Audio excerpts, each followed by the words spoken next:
Mesdames, Messieurs, chers amis, bonjour à toutes et à tous. Au nom de l'ensemble des vice-présidents et des conseillers communautaires, je vous remercie de votre présence nombreuse ce soir à la salle des fêtes de Terrasson pour la cérémonie des vœux de la communauté de communes.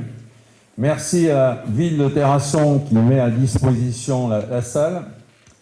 Cette année, nous allons changer un peu la façon de présenter les vœux. Dans un premier temps, vous allez assister à un petit film où les 11 vice-présidents vont présenter ce qu'ils font, leur domaine de compétences et les actions de la communauté de communes. L'année dernière, on leur avait donné le micro et ça avait été long, très long. Et vous aviez supporté pendant 2 heures 11 vice-présidents qui parlaient, une sous-préfète et un député, plus éventuellement le président de la Comcom, ce qui n'arrangeait rien. Donc cette année, on a essayé de limiter à 1 heure, de façon qu'après, avec le buffet, on se rend compte qu'on ait une soirée conviviale ensemble. Voilà ce que je vais vous dire en introduction, et maintenant on va regarder des petites vidéos qui explique ce que fait la communauté de communes. Et je reviendrai à la fin, juste avant le buffet, pour vous redire quelques mots.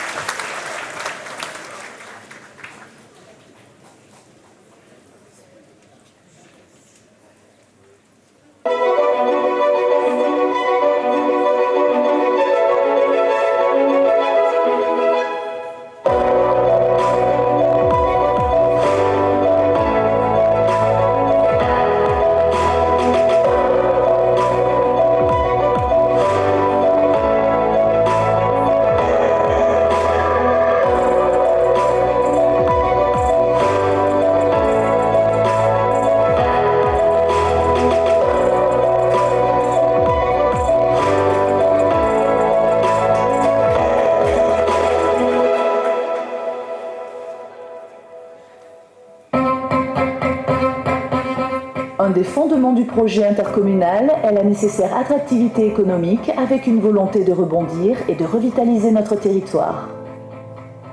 Bonjour à toutes et à tous. Tout d'abord, je vous présente mes meilleurs vœux pour 2025. Donc, en termes d'économie, la communauté de communes terrassonnée au Périgord noir a surtout tenu cette année à s'attacher à l'attractivité du territoire. Notamment, vous l'avez juste derrière moi, donc avec l'implantation de Mondial Relais, donc la dernière entreprise que nous avons implantée, qui a ouvert ses portes en juillet de cette année 2024, qui aujourd'hui s'apprête à être pour Mondial Relais le hub de la région Aquitaine. Avec à la clé normalement une quarantaine d'emplois, il y en a une vingtaine pour aujourd'hui, et il est prévu une quarantaine d'emplois avec une chaîne super moderne donc, pour Mondial Relais. Ensuite, donc, nous nous sommes attachés surtout à faire une réserve, continuer à faire une réserve foncière, donc, puisque vous savez que nous sommes entre Brive et Périgueux, et la réserve foncière c'est important aujourd'hui, c'est 2 agglomérations n'ayant pratiquement plus de foncier. Donc nous avons acheté 4 hectares sur Tenon. Nous sommes en cours de discussion sur les 4 hectares que nous devons acheter sur Terrasson, et nous prévoyons d'acheter 7 hectares sur 2025 également sur Tenon. Donc nous continuons à persévérer, puisque vous savez que normalement bientôt nous allons être soumis aux ZAN, zéro artificialisation nette, et qu'il va falloir réduire de 50% les terrains constructibles. Donc nous essayons au maximum d'en avoir au préalable. L'attractivité de notre territoire, c'est aussi la mise en place d'une aide que nous avons constituée dans le cadre de notre budget spécifique suite à la délégation par la région de la compétence aux intercommunalités via le SRD2I. Donc nous avons conventionné avec la région, et nous sommes aujourd'hui en mesure de distribuer des aides directes aux TPE notamment. Nous sommes victimes de notre succès, puisque notre budget 2024 est épuisé, et nous devons attendre maintenant 2025 pour aider les prochains porteurs de projets. Nous avons également mis en place ce que l'on appelle un guichet unique, c'est-à-dire que tous les 2 mois, nous nous réunissons avec les chambres consulaires, l'initiative l'initiative Périgord, Périgord Développement, et nous essayons d'aider au maximum donc les porteurs de projets qui ont là des réponses directes en termes d'aide et de subventions, donc ça leur évite effectivement de perdre du temps et de frapper aux différentes portes. Ce guichet unique a un franc succès également, voilà, et nous venons de mettre en place sur le territoire un dispositif qui s'appelle le Marque Employeur, qui a été initié et qui est suivi donc par la région, dont l'originalité est de faire travailler ensemble les collectivités et les entreprises dans le but de l'attractivité du territoire. Donc les entreprises font un travail sur elles-mêmes, notamment en termes de RSE, et ensuite elles font remonter donc au territoire leurs problématiques qui sont souvent les mêmes, c'est-à-dire le recrutement, l'hébergement et la mobilité. Et c'est en ce sens que les collectivités, on essaye de réfléchir ensemble pour voir ce qu'on peut mettre en place pour les aider et pour que notre territoire soit le plus attractif possible. Donc vous voyez, 2024 a été placé sous le signe de l'attractivité. Je vous renouvelle mes meilleurs vœux pour 2025. Cette attractivité passe également par la nécessaire maîtrise du foncier et de sa préservation pour installer entreprises et habitants. Le pôle aménagement de la communauté, appelé aussi service d'urbanisme, assure deux missions essentielles au bénéfice des administrés du territoire. C'est tout d'abord l'instruction pour les 35 communes de la communauté des permis de construire et des déclarations préalables. C'est aussi la planification territoriale pour les 10 prochaines années sur notre territoire. Autrement dit, l'élaboration du plan local d'urbanisme, plus connu sous le nom de PLUI. Pour ce qui concerne le premier point, l'application du droit du sol consiste à s'assurer du respect des règles d'urbanisme sur l'ensemble des communes, le maire restant bien entendu l'autorité compétente qui délivre les permis de construire. Plus de 1600 dossiers ont été instruits au cours de l'année 2023 par les 3 agents titulaires du service. Instruire un dossier, c'est bien sûr s'assurer du respect des règles d'urbanisme. Mais c'est aussi consulter les partenaires, c'est préparer les différents courriers, c'est faire une proposition de décision qui sera communiquée à la mairie du demandeur. C'est ensuite établir l'arrêté de décision qui a été prise par le maire de la commune. Mais le service joue aussi un rôle de conseil très important.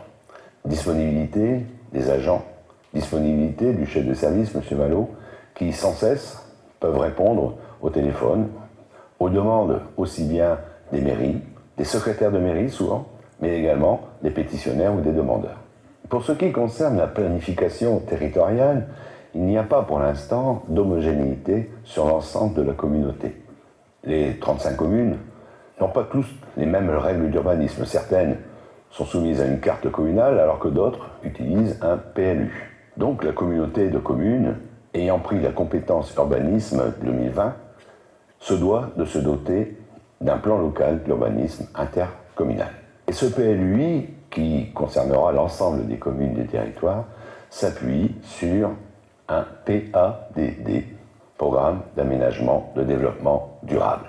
Celui-ci, le PADD, définit les orientations générales, orientation économique, urbanistique, démographique, territoriale, climatique. Ces orientations permettent de définir les différentes zones constructibles, agricoles ou naturelles non constructibles, mais aussi les orientations d'aménagement et de programmation qui vont permettre d'établir les zones d'aménagement futures, voirie, espace public, etc. Enfin, le règlement établissant les normes de construction pour chaque zone. Au carrefour d'axes stratégiques, A89, A20, L704, notre territoire présente des atouts et une attractivité particulièrement importante. Mais sur un territoire composé de 37 communes essentiellement rurales, la volonté des élus est d'établir une politique territoriale équilibrée qui prenne en compte les besoins spécifiques de chaque type de commune, qu'elle soit rurale, urbaine ou périurbaine.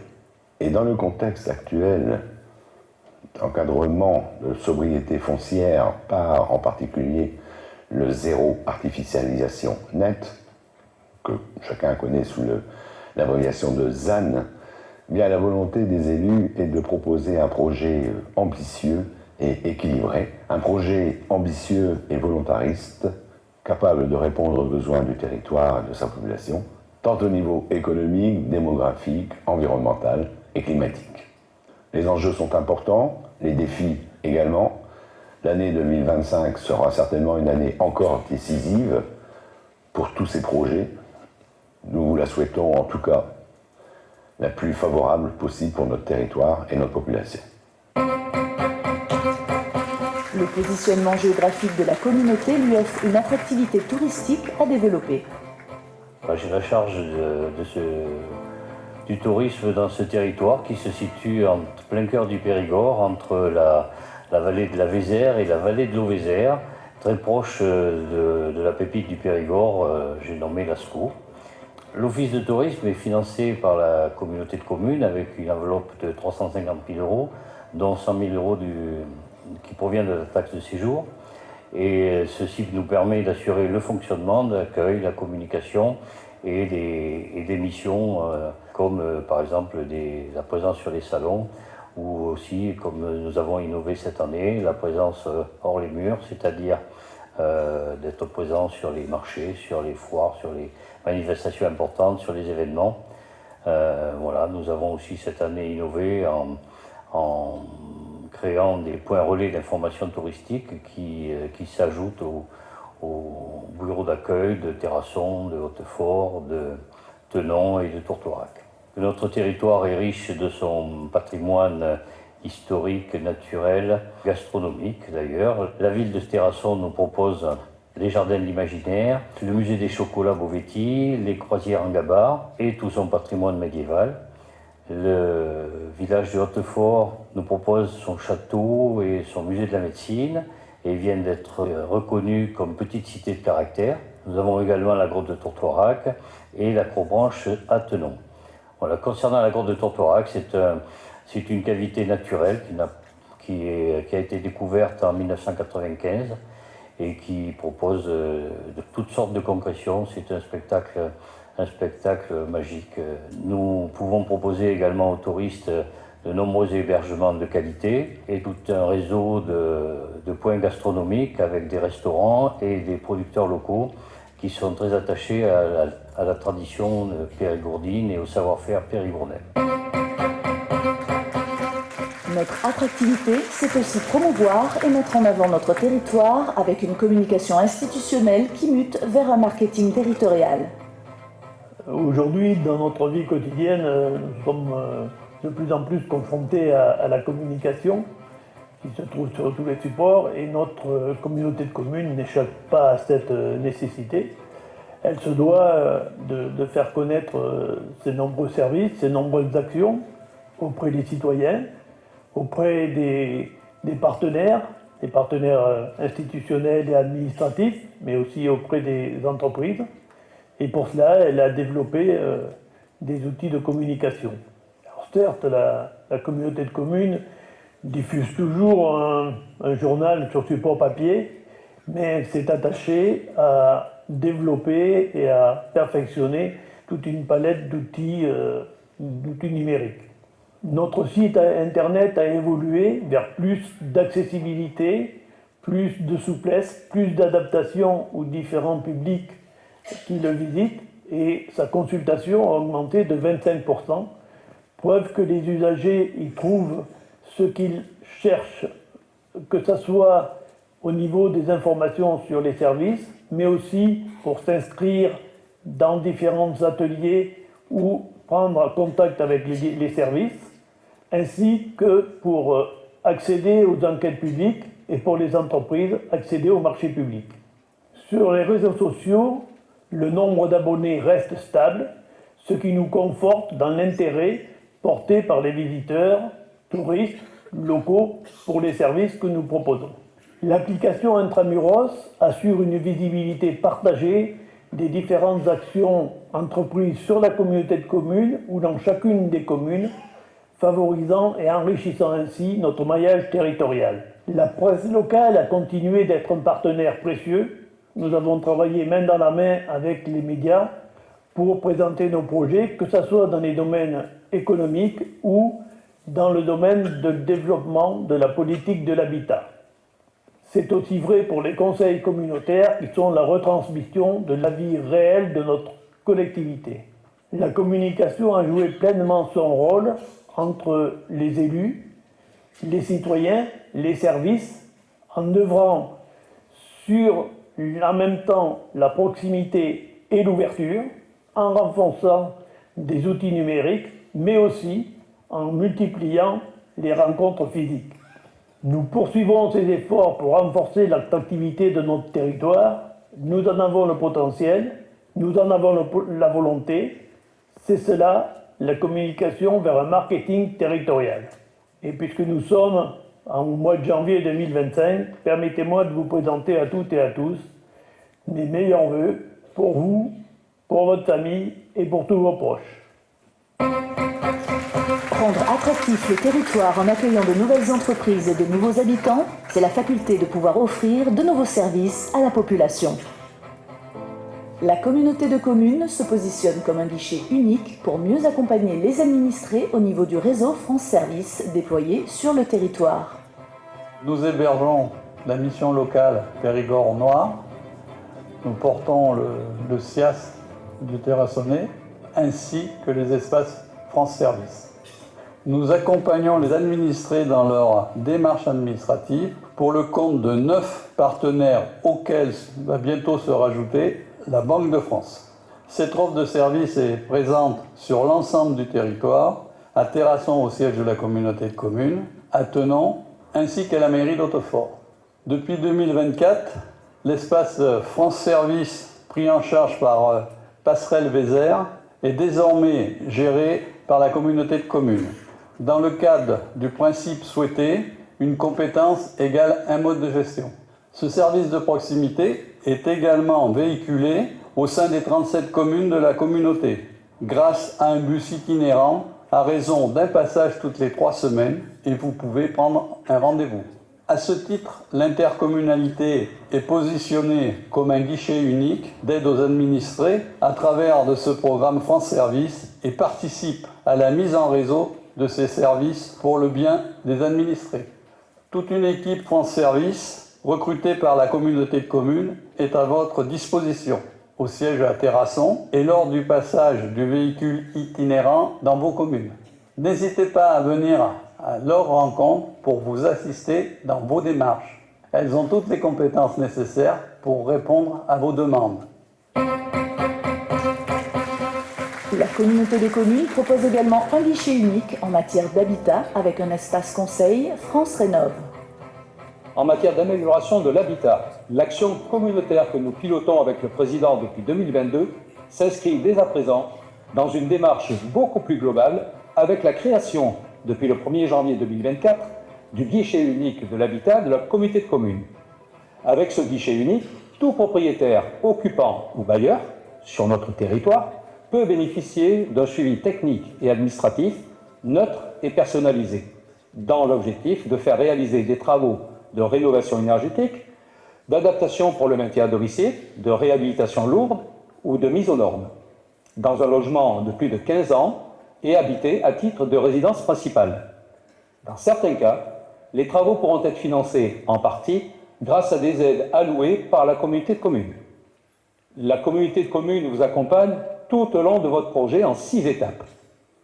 La première, le premier contact, vous avez un projet de rénovation de votre logement. Vous prenez contact avec le guichet unique de l'habitat de la Comcom avec un seul numéro, le 05 53 50 96 13. Deuxième étape, le diagnostic.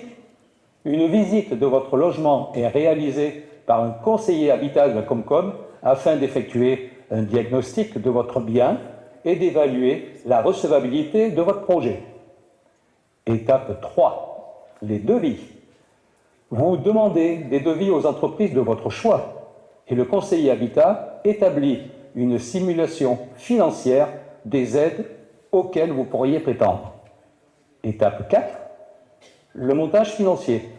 Le conseiller habitat de la Comcom vous accompagne dans les démarches administratives et mobilise toutes les aides financières auxquelles vous êtes éligible. Étape 5, les travaux. Vous commencerez les travaux après avoir obtenu les accords de subvention. Un conseiller habitat de la Comcom vous accompagne dans le suivi de ces travaux et contrôle les factures. Dernière étape, la 6e, la clôture. Une fois les travaux achevés, le conseiller habitat réalise les demandes de versement des subventions et votre dossier sera clôturé lorsque toutes les aides seront versées et les entreprises payées. En termes de bilan, sur la période allant du 1er octobre 2023 au 30 septembre 2024, l'action communautaire a permis d'enregistrer 273 nouveaux logements à accompagner et les dossiers instruits par l'Agence nationale de l'habitat ont permis de générer 3 millions d'euros de travaux, dont près de la moitié par des entreprises de notre territoire. En parallèle, la communauté de communes a ajouté 213 000 euros aux aides de l'Agence nationale de l'habitat. Pour 2025, l'objectif est d'accompagner la rénovation de 100 logements pour 3 millions d'euros de travaux attendus. À cet effet, une enveloppe de 250 000 euros est reconduite, en complément de celle proposée par l'Agence nationale de l'habitat et d'autres partenaires financiers. Votre communauté de communes propose une offre de services multigénérationnels avec l'accompagnement de la jeunesse au travers des accueils de loisirs.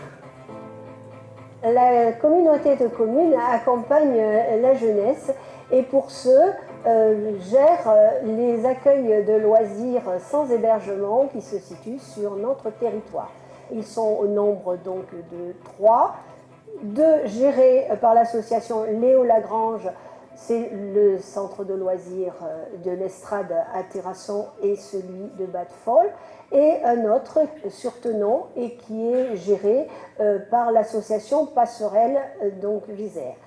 Ces 3 centres de loisirs sont donc effectivement accompagnés financièrement et donc c'est quelque 300 000 euros qui sont répartis en termes de subventions sur ces 2 délégataires et qui permettent un fonctionnement que l'on souhaite toujours le plus efficace possible pour tous ces enfants. Comme vous l'avez vu, il y a 2 délégataires et en 2024, nous avons essayé de voir et de réfléchir et de mettre en œuvre une uniformité de gestion et c'est ce travail auquel nous nous sommes attelés et que nous continuerons certainement en 2025.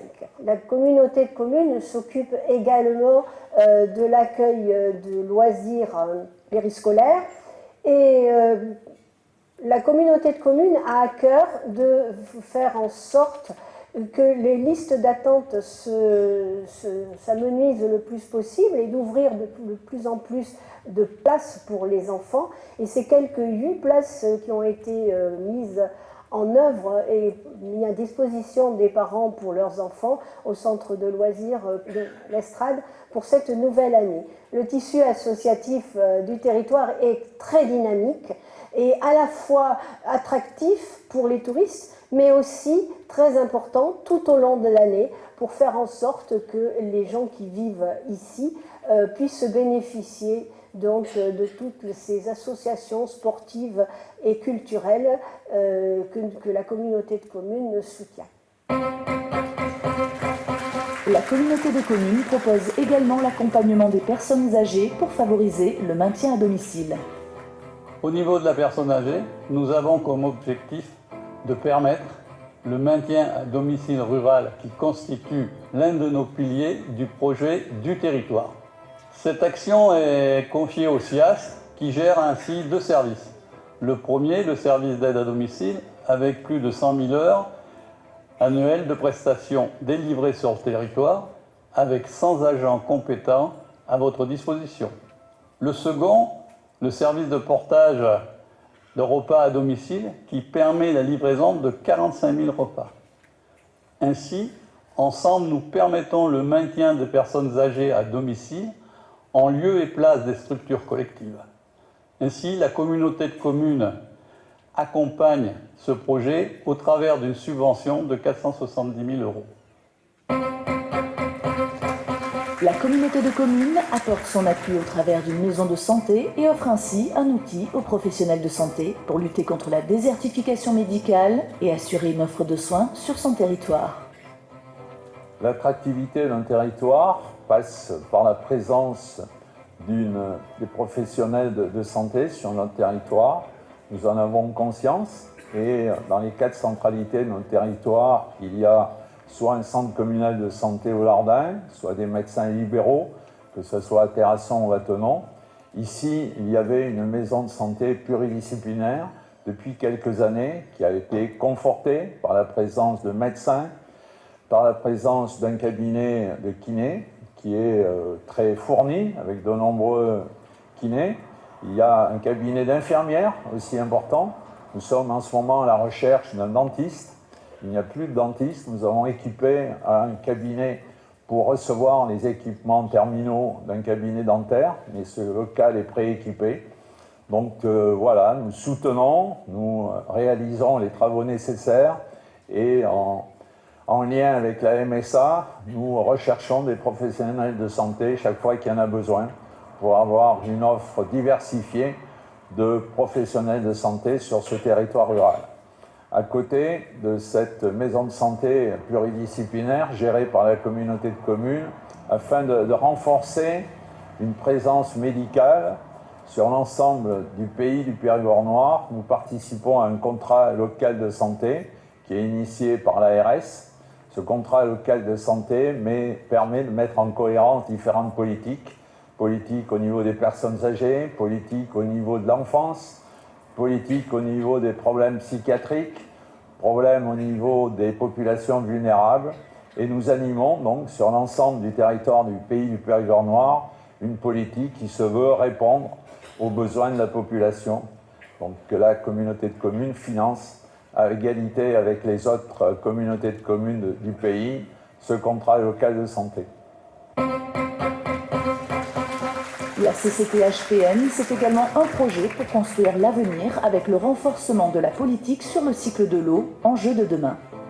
L'assainissement est une compétence très importante de la communauté de communes terrassonnée au Périgord noir, puisque effectivement elle concerne l'ensemble du territoire de la communauté de communes. Cette mission d'assainissement a pour vocation de traiter les eaux usées et d'assurer un rejet dans l'environnement qui soit finalement le plus neutre possible et surtout qui ne génère pas du tout de pollution. L'assainissement, c'est en fait deux modes de gestion. L'assainissement individuel qui concerne 7500 habitations sur l'ensemble du territoire et ces 7500 installations sont vérifiées tous les 10 ans de manière à assurer effectivement un très bon fonctionnement. Ce service est assuré par Veolia qui est le délégataire. En ce qui concerne l'assainissement collectif, c'est 26 communes du territoire qui sont concernées avec 24 stations d'épuration réparties sur l'ensemble du territoire. Nous sommes sur la station d'épuration de Terrasson qui est effectivement la plus importante en termes de traitement des eaux usées. C'est aussi la station d'épuration la plus récente puisque nous avons terminé en 2024 cette réalisation. Et aujourd'hui, cette station est parfaitement opérationnelle. Elle permet également de traiter les effluents d'un abattoir qui se situe de l'autre côté de la Vézère, donc les fermiers du Périgord. Cette station d'épuration a nécessité un investissement quand même, je dirais, conséquent, puisque c'est un peu plus de 5,5 millions d'euros qui ont été consacrés pour sa réfection totale. En parallèle de la station d'épuration de Terrasson, il a été mis en place un dispositif très innovant en matière de réutilisation des eaux usées. C'est un projet qui a été mis en place cette année et qui permet effectivement le retraitement des eaux usées avec une deuxième vie pour ces eaux usées après effectivement un traitement par UV et qui permet l'utilisation des eaux pour notamment de l'hydrocurage de canalisation et prochainement pour le nettoyage des espaces publics. En ce qui concerne les investissements à venir, ces investissements vont être conséquents dans les années à venir, puisque nous avons notamment, toujours sur Terrasson, un programme de réhabilitation des réseaux qui fait suite à un diagnostic qui a été fait sur l'ensemble de la ville, avec un programme d'investissement de l'ordre de 6 millions d'euros qui va s'étaler sur les 5 prochaines années. Par ailleurs, nous allons aussi, en 2025, réhabiliter la station d'épuration de Pérignac, qui connaît actuellement quelques petits problèmes. Voilà, en ce qui concerne, je dirais, cette mission d'assainissement que nous exerçons sur l'ensemble du territoire de la communauté de communes. La communauté des communes accompagne ces communes par des travaux de manutention pour leur compte et l'entretien des sentiers de randonnée. Jean-Marie Chancois, vice-président chargé de la gestion des chemins de randonnée et des services techniques, qui sont inscrits donc, dans le PDIPR, plan départemental des itinéraires de promenade et de randonnée départemental. Alors, c'est 470 km de chemin qui sont sur 3 secteurs. Le premier secteur, c'est le secteur de Terrasson, avec 190 km de chemin à entretenir, avec une équipe de 4 personnes, Michel, Sébastien, et puis 2 agents techniques, Adrien et Nathalie. Puis on a l'équipe de Hautefort avec 4 agents également, Thomas, Marcel, Jérôme et Walter. Puis une convention avec le centre social et de réinsertion de Tenon, où on a une équipe de gens en réinsertion qui entretiennent 130 km de chemin. Ces chemins de randonnée sont pour les promeneurs l'occasion de rencontrer le paysage déjà, des secteurs un peu insolites, une nature façonnée par l'agriculture. Il faut le rappeler, ça c'est les agriculteurs qui façonnent le paysage et qui l'entretiennent. On a des matériels de disposition pour Terrasson, donc c'est un tracteur avec une épareuse, c'est un rototondeur et du petit matériel également. Pour Hautefort, c'est un tracteur autotondeur et une nacelle qui rend bien des services et un broyeur de branches. Pour 2025, donc, on a en prévision d'investissement, donc on a le bâtiment situé à Terrasson, un bâtiment technique où il va falloir faire un réaménagement. Donc ça, c'est pour parler depuis quelques années, mais on va va essayer de le faire l'année prochaine. On vient d'être en possession d'un parking du local communauté de communes, donc on va l'aménager pour 2025 qui permettra aux agents, aux visiteurs et aux élus de pouvoir se stationner aisément, ce qui n'était pas le cas aujourd'hui. J'invite tous les promeneurs à venir sillonner tous nos chemins de randonnée. Voilà, ils pourront découvrir la nature, découvrir des endroits insolites, mais aussi repérer un peu ce qui ne va pas pour l'entretien, nous le signaler. S'ils observent aussi des nids de frelons, ça serait bien de nous le dire, puisque ça nous permettrait de les détruire et de participer à la préservation de nos abeilles qui sont en disparition. Enfin, la société HTM propose un projet fort de développement sur la mobilité et l'aménagement des voies douces. La communauté de communes est compétente en matière de mobilité depuis le 31 mars 2021.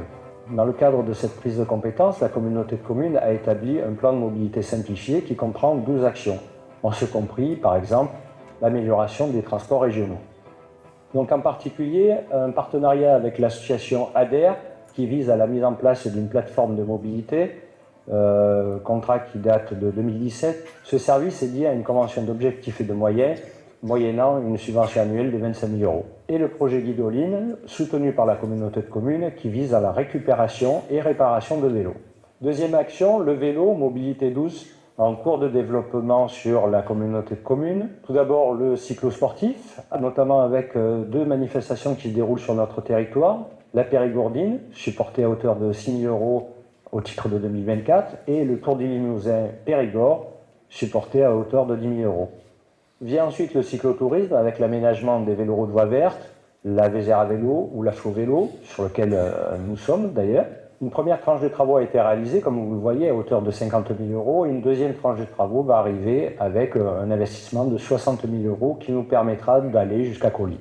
Un autre projet en cours d'élaboration, c'est la mise en place d'une flotte de vélos à assistance électrique pour tous les habitants du territoire. Et enfin, une dernière convention qui vient d'être ratifiée par la Comcom, moyennant 30 000 € sur une durée de 3 ans, qui vise le développement du covoiturage solidaire avec la structure Hatchoum pour tous les habitants des territoires de la Comcom du Terrassonnais. L'ensemble de ces projets est finançable grâce à un objectif de maîtriser l'épargne et une gestion financière de qualité. Ce projet communautaire qui vient de vous être décliné par mes différents collègues vice-présidents est finançable par la collectivité au regard de la gestion budgétaire, ce qui a conduit à maintenir un endettement très faible avec un ratio de 2,5 ans de désendettement, une épargne maintenue à 450 000 € grâce à une optimisation des dépenses et des coûts des services. Il faut savoir que le budget d'une collectivité et ses orientations sont le socle fondamental de la politique choisie. En ce qui concerne notre communauté de communes, on peut décliner le budget avec assez de précision sans pour autant vous noyer de chiffres. Le budget de la communauté de communes se compose d'un budget principal et de 2 budgets annexes, assainissement et zones d'activité économique. Le budget se décline en 2 sections, fonctionnement et investissement. Le budget cumulé s'élève à 25,87 millions €, dont 17,67 millions de fonctionnement et 8 millions d'investissement. Le budget principal est essentiellement alimenté par la fiscalité pour 7,7 millions € et les dotations de l'État pour 2,4 millions.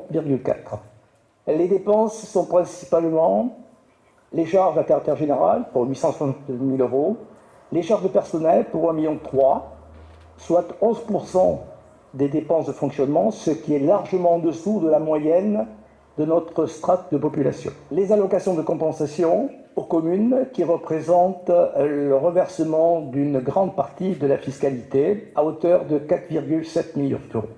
Si les investissements sur le budget principal sont peu importants, c'est que ceux-ci sont supportés par le budget d'assainissement et le budget ZAE.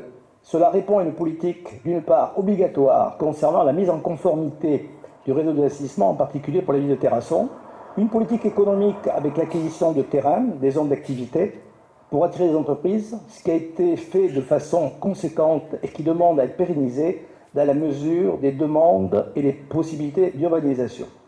Voilà ce que je pouvais vous dire concernant le budget et les finances de la communauté de communes qui sont très saines et nous permettront dans l'avenir d'accompagner les communes dans leurs projets et les investissements futurs d'intérêt communautaire. L'ensemble des élus de notre territoire et les agents de la CCT-HPN vous remercient pour votre présence et vous présentent leurs meilleurs vœux pour cette nouvelle année. Bon, tout d'abord, vous les avez applaudis un par un. Moi, je vous demande de les applaudir collectivement avec les agents qui travaillent avec eux.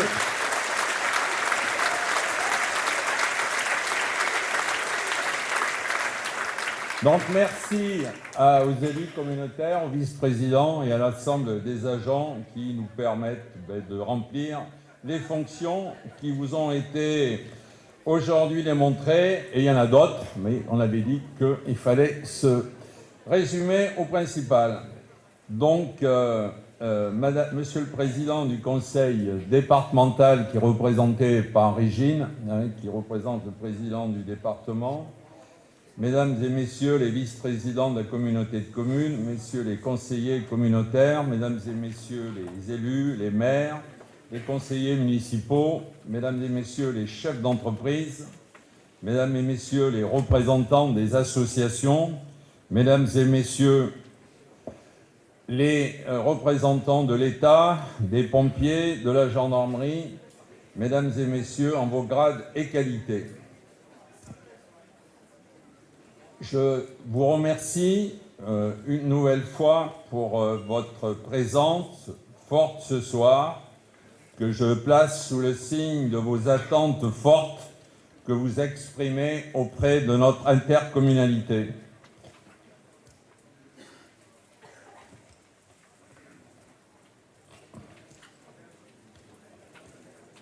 ces attentes fortes pour lesquelles nous souhaitons répondre et vous accompagner au mieux. Ces attentes fortes pour lesquelles nous répondons présents de par l'engagement de vos élus, de la disponibilité des agents intercommunaux, de l'anticipation dont a fait preuve votre intercommunalité dans ce contexte national financier incertain, de par les missions et actions portées par votre intercommunalité. Votre communauté agit pour l'ensemble des publics, entreprises, je remercie les chefs d'entreprise qui sont présents ce soir, administrés et soutien aux communes. Elle n'est pas une collectivité qui vient s'additionner aux autres ou s'imposer aux autres. Ce n'est pas une super collectivité, c'est un établissement public de coopération intercommunale, efficience, en ce sens que ce n'est pas un doublon.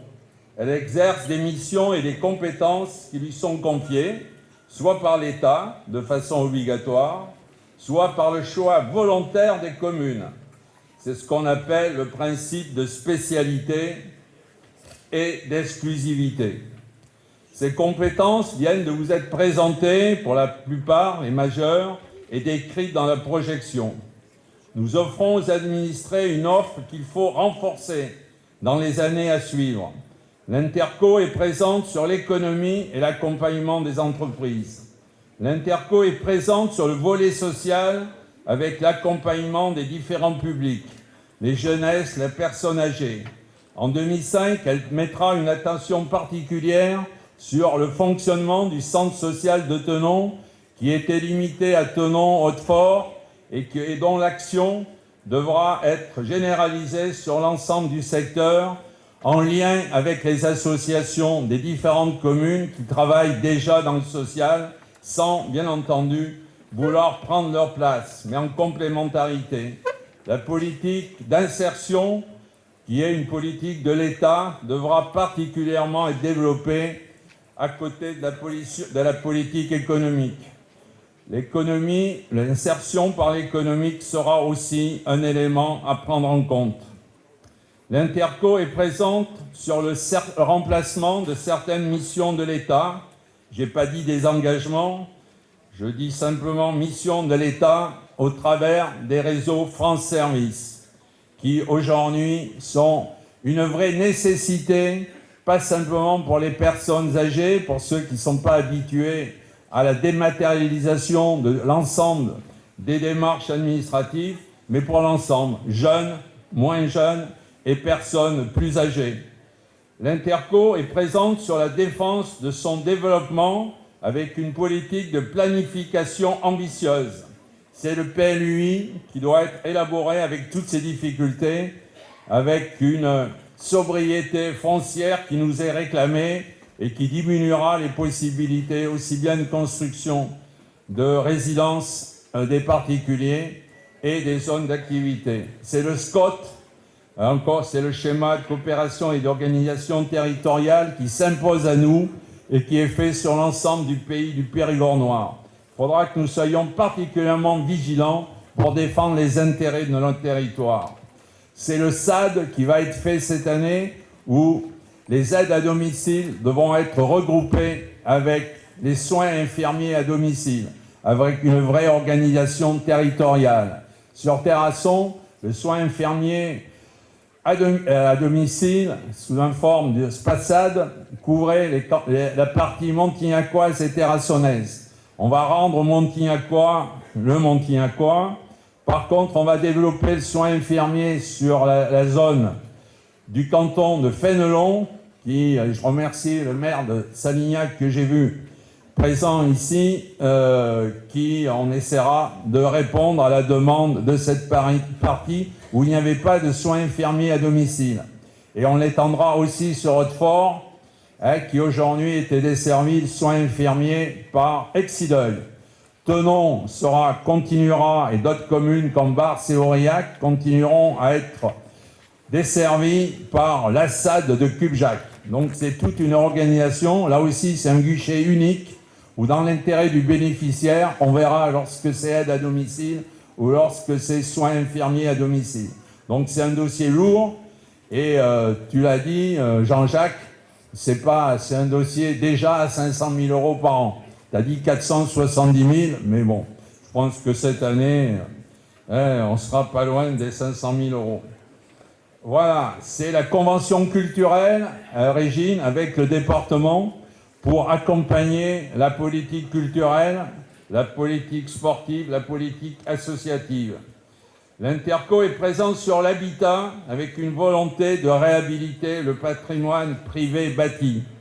Nous avons sur Condat un dossier important qui est pris essentiellement en compte par d'autres financeurs, mais la communauté de communes a accompagné ce gros projet de la commanderie dans son début des acquisitions.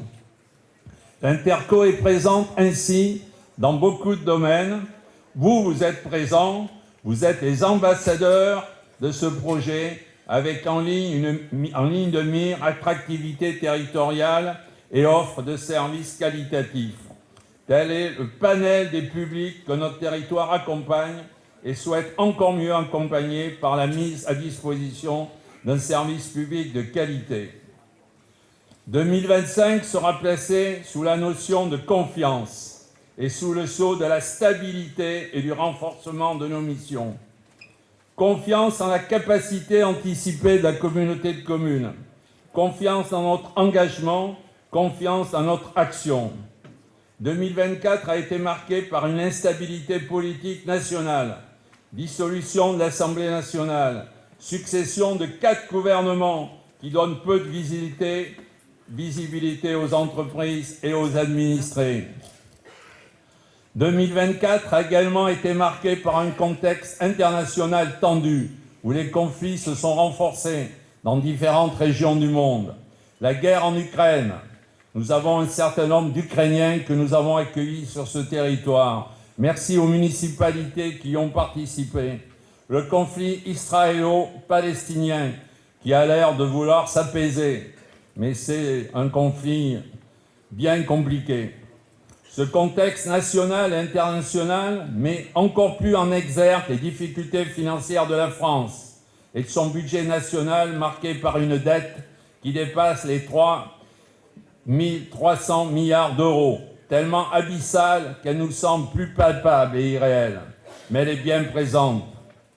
C'est 50 milliards d'intérêts que cette dette nous coûte chaque année à notre pays. L'État est au paroxysme de ces difficultés financières qui laissent présager un avenir incertain et difficile quant aux mesures qui doivent être mises en place pour résoudre cette situation ou du moins l'atténuer. Les collectivités vont être mises à contribution pour réduire le déficit de l'État, quand bien même nous, collectivités, construisons des budgets équilibrés, dégageant chaque année un excédent. Une gestion équilibrée et sans faille est celle des communes et des communautés de communes, contrairement à l'État. En parallèle de cet effort qui sera demandé aux collectivités, nous assistons à une disparition de la fiscalité locale. Taxe d'habitation par exemple. La région et le département ne lèvent plus d'impôts. L'autonomie financière des collectivités est mise à mal. La fiscalité est remplacée par des dotations de la part de l'État auprès des collectivités. Dotations financées avec de l'argent qui n'a plus. Des dotations de substitution figées les premières années, mais qui se réduisent d'année en année et qui se réduiront comme peau de chagrin, puisque l'État sollicite des collectivités un effort. Le département subit lui aussi un effet ciseau. Par rapport aux compétences transférées et les transferts financiers, il lui manque 50 millions par an au département. Il en est de même pour la communauté de communes. La DGF, l'ex-DGF, avec ses allocations de compensation, a baissé de façon considérable. La taxe d'habitation, qui est remplacée par une fraction de TVA, c'est 200 000 euros par an que nous perdons. La CFE, c'est 100 000 euros par an que nous perdons. La CVAE, c'est 92 000 euros par an que nous perdons. Donc tout ceci, c'est des faits sans compter que le taux de la CNRACL va augmenter de 2 points, même si c'est logique. La ZRR, les zones de revitalisation rurale, qui étaient un élément d'attractivité fort pour notre département, où les gens qui s'installaient étaient exonérés pendant 5 ans de CFE et d'impôts sur le revenu, eh bien, on va vous dire qu'elle n'a pas disparu. Elle a été remplacée par de la FRR. Donc, il y a toujours la possibilité d'exonérer ces commerçants, ces artisans, des mêmes sommes. Mais aujourd'hui, c'est plus compensé par l'État. On a le droit de dire on continue ce qu'on a fait, mais quand on a dit on continue, ben ça veut dire qu'on s'assoit sur 80 000 euros qui étaient compensés. Donc je me demande comment on arrive à équilibrer les budgets et avoir un excédent important ici dans cette communauté de communes, malgré toutes ces réalités fiscales. Consciente de cette situation, la communauté de communes s'est projetée depuis ce début de ce mandat et a souhaité anticiper cette situation, c'est-à-dire lutter contre le désengagement de l'État. Pour cela, elle a posé les fondations d'une gestion financière rigoureuse, finançant ses missions par des recettes affectées et par du personnel compétent répondant aux attentes de la population. Nous avons, et vous en avez été les contributeurs, nous avons augmenté en 2022 le taux sur le foncier bâti. Parce que sinon, je ne suis pas un magicien, avec tout ce qu'on vient de créer, et si on n'avait pas quelques recettes nouvelles, vu que l'État nous en donne de moins en moins, vous pourriez dire que je vous raconte des bêtises. Et je vous dis très sincèrement aujourd'hui que notre situation financière est solide et saine, parce que nous avons pris les moyens de le faire. Et des fois, des mesures courageuses. C'est facile de dire oui, oui à tout le monde, c'est facile de dire vous ne paierez plus d'impôts, c'est facile de le dire, mais on arrive à ceci, à la situation qui est celle de l'État, où il y a 60 milliards à trouver, à celle du département, qui a une épargne nette négative pour la première fois, et qui doit demain voir des lendemains qui ne vont pas être des lendemains qui chantent. Donc nous avons en 2022, et je vous en remercie, et ça a été assez modeste, je n'ai pas entendu trop de réclamations, le foncier bâti a légèrement augmenté. En 2024, et là j'ai plus entendu la grogne remonter, nous avons augmenté la CFE pour les entreprises de moins de 10 salariés qui n'étaient pas soumis au régime général de la CFE. La CFE, il y avait 5% des contributeurs qui étaient à un régime dérogatoire car ils avaient des valeurs locatives basses. C'est les médecins, entre autres, c'est les vétos, c'est les cabinets d'avocats, mais ceux-ci, vous allez me dire, ce n'est pas les plus à plaindre. Il y avait aussi des auto-entrepreneurs, des gens avec des petits revenus qui étaient à ce régime. Et ce régime n'était pas basé sur la réalité, il était calculé avec des bases minimums qui étaient fixées par la communauté de communes. Et c'est vrai que pendant des années, on en avait la possibilité, on avait pris le minimum, des bases minimums. Or là, on a augmenté les bases minimums, et certes, j'ai tout à fait conscience que ce n'est pas une augmentation, c'est une nouvelle participation. Avant, ceux qui étaient à ce régime-là payaient dans les 300 € par an. Aujourd'hui, ceux qui payent le moins paieront 600 € par an, je parle 300 € par an. Et maintenant, ils paieront 600 € par an, et les plus, qui ont plus de 500 000 € de chiffre d'affaires, monteront jusqu'à 2005.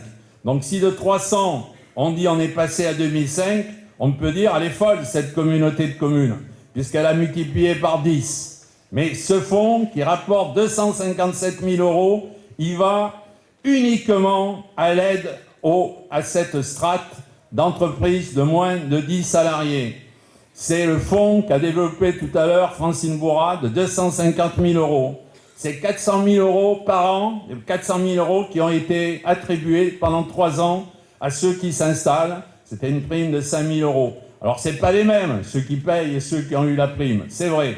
Mais ça participe à ce qu'on a essayé de faire, l'attractivité de ce territoire et attirer du monde. Voilà les deux, pendant ce mandat, les 2 impositions qui ont été augmentées et qui permettent aujourd'hui d'avoir une confiance dans l'avenir. Le résultat de cette gestion permet d'avoir constitué une réserve dénommée résultats reportés. C'est des excédents reportés qui est pas loin de 2 millions d'euros. Et ces 2 millions d'euros vont servir aujourd'hui où le département ne peut plus accompagner, où l'État se désengage, eh bien, et que les communes petites et moyennes ont des difficultés dans le cadre de leurs contrats de projets communaux, où chaque année on soutenait à hauteur de 25% les investissements des communes. Aujourd'hui, c'est plus qu'un dossier qui est retenu par le département tous les 3 ans. Et cette année 2025, c'est une année blanche, il n'y aura même pas de financement. Alors après 2026, 27, 28, on verra. Le président Perrault s'est engagé à remettre une aide aux communes pour un dossier. On verra si les moyens le permettent. Mais en tout cas, la communauté de communes s'engage une réflexion pour accompagner un dossier d'investissement par mandat pour toutes les communes de ce territoire. Et nous prendrons dans cet excédent des 2 millions. Si on met 150 000 euros par an d'aide aux communes, eh bien sur 6 ans, ça fait 900 000. Donc vous voyez, en 3 ans, il n'y a plus rien. Donc il faudra quand même bien y réfléchir à cet excédent qui peut permettre de passer un moment difficile où l'État demande un effort, le département fait comme il peut, donc nous essaierons. La vie associative, le département, je ne suis pas là en tant que conseiller départemental, mais le département, vu ses difficultés, a pris un certain nombre de mesures. Il a pris une des mesures, c'est de baisser de 30% les aides à la vie associative. Donc nous essaierons de compenser. Il a pris d'autres, c'est de ne pas remplacer 40 agents du département par an pendant 5 ans, et c'est aussi de diminuer certains investissements. Mais concernant la vie associative, on sera particulièrement bienveillant sur les demandes des associations, car le monde associatif, c'est la vie de nos territoires, c'est la cohésion sociale de notre territoire. Donc nous continuerons à les accompagner. Ainsi, nous voilà confiants aujourd'hui, parce qu'au-delà des missions qui sont faites par la communauté de communes, pour lesquelles nous allons renforcer notre action pour mieux exercer nos missions, pour mieux vous accompagner. Ainsi, nous allons décliner des actions complémentaires avec les entreprises et avec pour objectif d'assurer notre attractivité et la création d'emplois. Ça a été démontré tout à l'heure. On participe à différents financements dans le cadre du pays d'aide aux entreprises. Envers les administrés, en renforçant de plus le soutien de nos services publics locaux face à la disparition des services publics.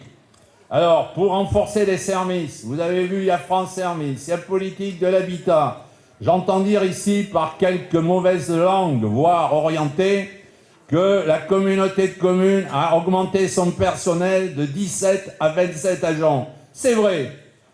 Comment voulez-vous que les 3 sites de France Service, Terrasson, qui a été créé, Tenon, qui existait avant, Hautefort, qui existait aussi, puissent fonctionner sans personnel? Les mêmes qui demandent des services contesteraient qu'on ait mis des agents. Et je remercie les agents qui sont très dévoués et compétents. Le service habitat, on a aussi augmenté de 2 personnes. L'habitat, on est en sous, et au service habitat, j'entends les mêmes qui disent qu'il y a 200 dossiers en attente. C'est vrai, il y a 200 dossiers en attente à l'habitat. Et par contre, on est très efficace. Et c'est pas moi qui le dis simplement parce que je suis sur la tribune et que je fais ma pub, c'est les chiffres du département. Au niveau du département, il y a 20 communautés de communes. Et donc, nous, on ne représente pas 1/20 des logements qui sont restaurés, mais 1/8. Donc, on fait 2 fois ce que font les autres avec nos 100 logements par an. Et en somme, les 3 millions de travaux chaque année, c'est pareil.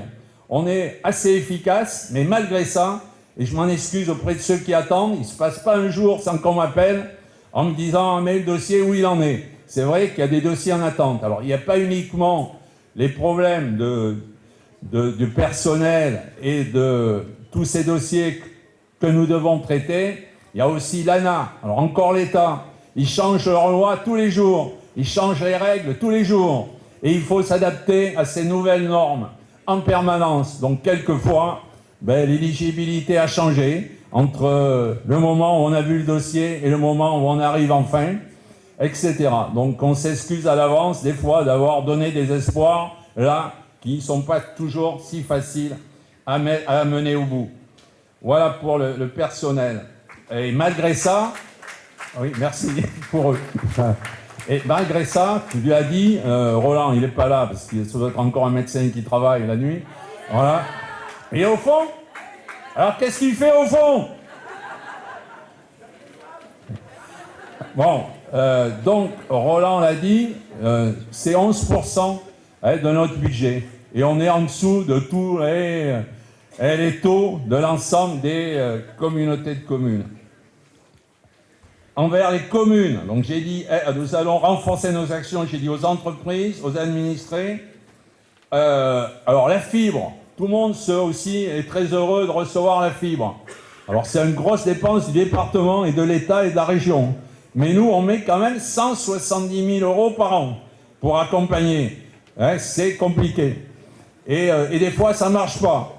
Alors n'hésitez pas à venir nous voir quand ça coince, parce que c'est vrai que des fois, la fibre optique, il y a quelques problèmes.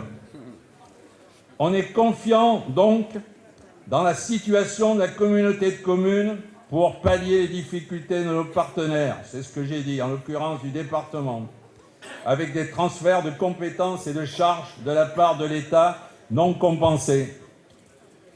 C'est à ce titre que je suis confiant par la mise en place des leviers complémentaires. Je me suis lâché un petit peu déjà sur ce qui m'était écrit là. Un renforcement du soutien associatif, je vous l'ai déjà dit. Un renforcement de l'aide aux communes, je vous l'ai déjà dit. Un renforcement de l'accompagnement économique, je vous l'ai déjà dit. Donc on est confiant à répondre aux besoins de nos communes. On est confiant dans la capacité de la communauté de communes à pouvoir répondre à ces enjeux, forte d'une équipe de vice-présidents soudés et mobilisés. Et on ne fait pas de politique chez nous. Si, j'ai fait un peu de politique autrefois, on ne va pas dire le contraire. Et je connais, je ne suis pas totalement naïf, je connais la sensibilité des uns et des autres. Mais je suis encore plus touché quand des gens ne pas ma sensibilité sont à côté de moi et me soutiennent. Donc, au-delà de nos sensibilités des fois différentes, nous sommes une équipe unie et avec des agents unis qui travaillent dans votre intérêt. Cette confiance est le résultat d'une anticipation du contexte. Je vous l'ai dit tout à l'heure, on a eu le courage d'augmenter quelquefois la fiscalité dans lequel on se trouve actuellement, et je suis convaincu que le service public local trouve ici tout son sens en période de crise. Vous l'avez compris, je place cette année 2025 sous la notion de confiance. C'est le vœu que je formule pour 2025.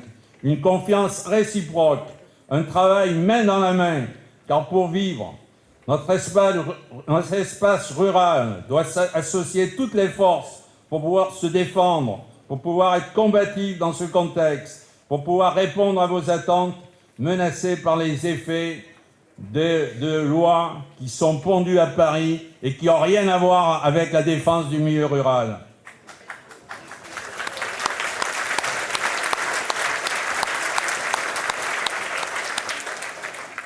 Il ne me reste plus, mesdames et messieurs, chers amis, au nom de l'ensemble des vice-présidents et du conseil communautaire, vous souhaitez une bonne année 2025, beaucoup de santé, du bonheur, tout ce que vous espérez. Et je finirai par 2 citations que je laisserai à votre libre interprétation, surtout en cette année 2025, qui est la dernière année d'un mandat. Alors, il y en a une qui est une réflexion bouddhiste, et ici on n'est pas loin de la Côte de Genre. Accepte ce qui est, laisse aller ce qui était, et aie confiance en ce qui sera.